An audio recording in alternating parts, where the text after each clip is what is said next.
she started out as a strong supporter of me and my talents, but she wasn't too supportive of my idea of wanting to be a female. So in the documentary, you can see my mom saying I would never call my child Isis or her. And then if you've seen the Tyra Banks show, a year later, you see my mom saying Isis and this and that just goes to show that you just have to show them. Your parents, it doesn't matter what the situation is, your parent loves you, your parent will be there for you. Sometimes they don't understand the decisions you make, but sometimes it's not about showing them, it's just about being who you are, and in time they'll see that no matter what it is, you're still just the same child that they raised from a little baby. So the documentary, right when we started that, I had just started taking hormones to start to develop my body. And the documentary went back to my home in Maryland and talked to my mother and my brother, who said basically he was embarrassed of me. And right when I legally changed my name to Isis, he got my old name tattooed on his arm. And it was just a big mess. But of course, you have to start from somewhere when you go through a major change in your life, no matter what that change may be. And sometimes everyone won't understand that change, but I look at it like this. Once you're an adult, it's not really up to you to change everybody's mind. It's just up to you to make a decision that you feel right and to stick by it, to be the best example of that you feel like you can be. And if people believe in that and your dream or not, that's not your business. It's just up to you to live by it. Because after that, people that has similar dreams or goals, they'll start to come on board. Or people who believe in you enough, they'll start to come on board. So shortly after the documentary, you know, it really helped my mom. Shortly after, at this point, I had moved into the shelter because after 6 months, I ran out of money and I didn't want to move back home to Maryland. You guys can imagine, I just started living my life full time. I have friends up here. I'm Isis. Everyone in New York calls me Isis. I don't want to go back home where they're going to make me take my bra off and wear boy clothes because they don't want me to look a certain way around my brother or to embarrass my family. So I said, you know what, I'm just going to move into the shelter. And shortly after, they said, Top Model wants some people.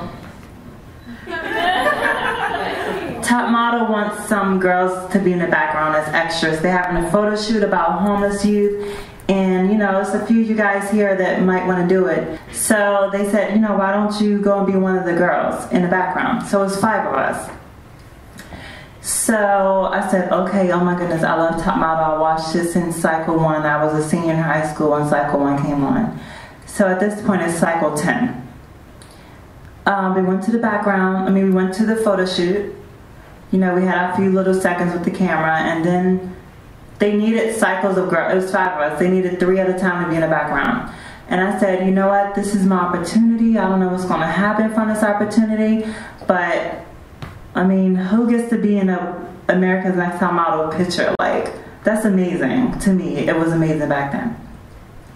So I just gave it 110% during every picture. Next thing you know, I get a phone call. This is in March. I'm like working at the salon, at my salon job. I'm living in a shelter. I'm like going to work every day. I'm like, oh, you know, it's cool, cool, cool.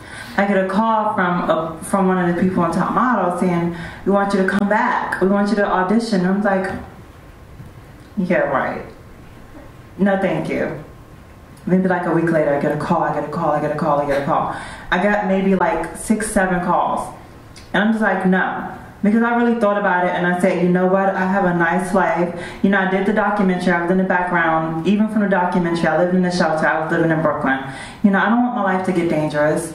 I know that my life is destined for more. You know, maybe I'll be a famous fashion designer. I don't know. But I just felt like I didn't want to feel exploited. I didn't want to feel like I was being used. Maybe like a month later, I thought about it like, man, what would have happened if I would have took the opportunity? What if I could have made it? Like a month later, I get one more call. we really want you to come. And I said, okay, what would I have to do?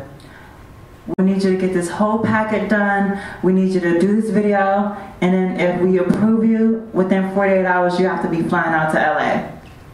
And you guys, I've never been on a plane before. I had a full-time job that paid me really good money. I'm living in a shelter. This is the most money I've ever made, like, at a career. And I'm just like, what are you gonna do? I said, okay. You know, I felt like I'm a fashion designer, I'm this and that, I have all these different things going for myself. And you say you want to conquer something, but how many people are really willing to take that step if the opportunity comes? We always say we want something, but a lot of times we don't go for it when it comes because you feel like you're not ready at that second. Well, I went and I became the first transgender contestant on Top Model. Insert claps here.